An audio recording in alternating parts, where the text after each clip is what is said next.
You're watching Truth versus Hype. It's been just over a week since 18 people were killed in this open clearing deep in the heart of tribal Chhattisgarh. The security forces have described it as one of the greatest successes in their ongoing war against the Naxals. But an overwhelming tide of evidence from the ground has subverted virtually every single one of the claims made by them about what exactly occurred that night, leading many to question today whether in fact this is one of the insurgency's great successes or a terrible human tragedy. When they approach this village area, In his office in Jagdalpur, the police chief in charge of Chhattisgarh's Naxal belt sketches a by now familiar official version of events. here also a small encounter.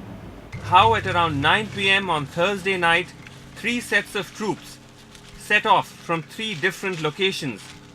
How the idea was to converge deep in the heart of Naxal-controlled territory, somewhere near the village of Silger, in search of top Naxal leaders.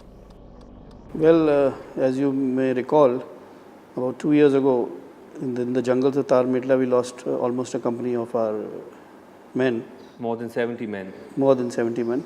We got information that many of the main Naxals responsible for that act. What we've heard from our sources is that the 2 main leaders, one was Papa Rao and the other was Ramanna. These were the 2. Yes, these 2 and some others.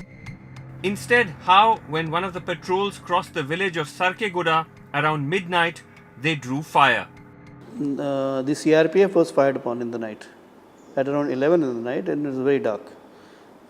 The fire came from their side and the CRPF retaliated. In my view, like all those who have been killed, they're all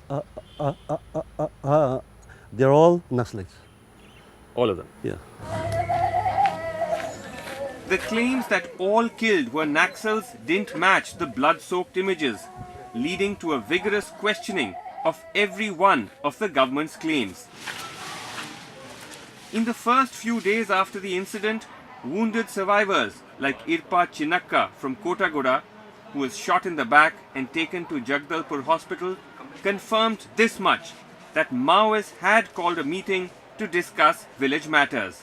Vijayapuram నుంచి మళ్ళీ ఇటు పంపిండు హాస్పిటల్కి ఊర్లో వాళ్ళ కూడా పెట్టిండు ఆడ కూడినాము ఆడ ఫైరింగ్ అయ్యింది నేను ఇచ్చి ఈటే మనోళ్ళకి అయిపడ్డాను వాళ్ళకి తగిలే దెబ్బ నాకు తగిలింది.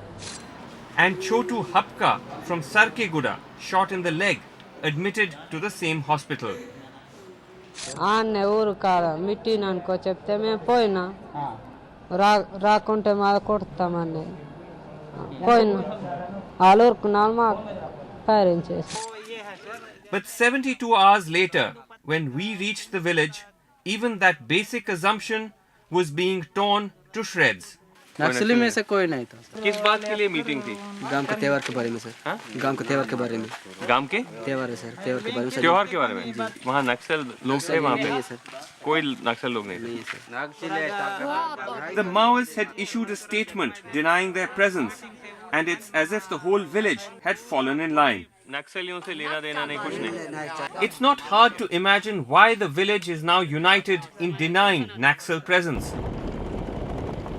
To reach Sarkeguda means driving past 5 CRPF outposts. The last post in Basaguda overlooks a bridge, after which the road withers away, and so does the writ of the Indian state.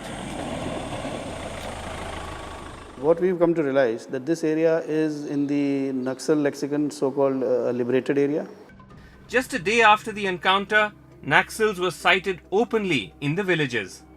Privately, we would hear again and again how it's not at all uncommon for Naxals to come and hold meetings here to resolve local disputes.